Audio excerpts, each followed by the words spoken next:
সন্ধে গড়াতে সিনে ইন্ডাস্ট্রির বুকে এক ভয়ঙ্কর তোলপাড় ফেলা খবর। এই খবরে যেন শোকস্তব্ধ সিনে দুনিয়া। বাংলা ছবির এক অসামান্য অভিনেতা এত অল্প বয়সে এভাবে চলে যাবেন যেন মানতে পারাই সম্ভব না। প্রসঙ্গে রাহুল অরুণোদয় বন্দ্যোপাধ্যায়।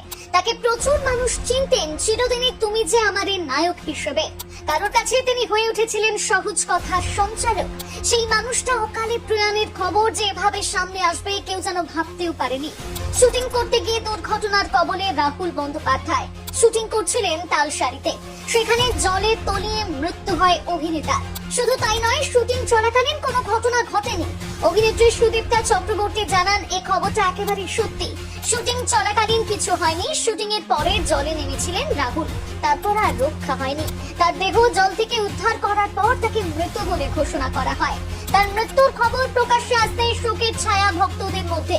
কিছুদিন আগেও সহজ কথা নতুন একটা এপিসোড রিলিজ করেছিলেন তিনি। শুরু করেছিলেন ভোলে বাবা পার করেগা সিরিয়ালের এক অনন্য অধ্যায়। তার সহজ কথা দেখতে ভালোবাসতেন সকলে। সেই মানুষটা এভাবে অকালে চলে যাবেন এ যেন ভাবনাতীত। মৃত্যুকালে বয়স হয়েছিল 43 বছর। দীঘা হাসপাতালে নিয়ে যাওয়ার পরে তাকে মৃত বলে ঘোষণা করেন চিকিৎসকেরা।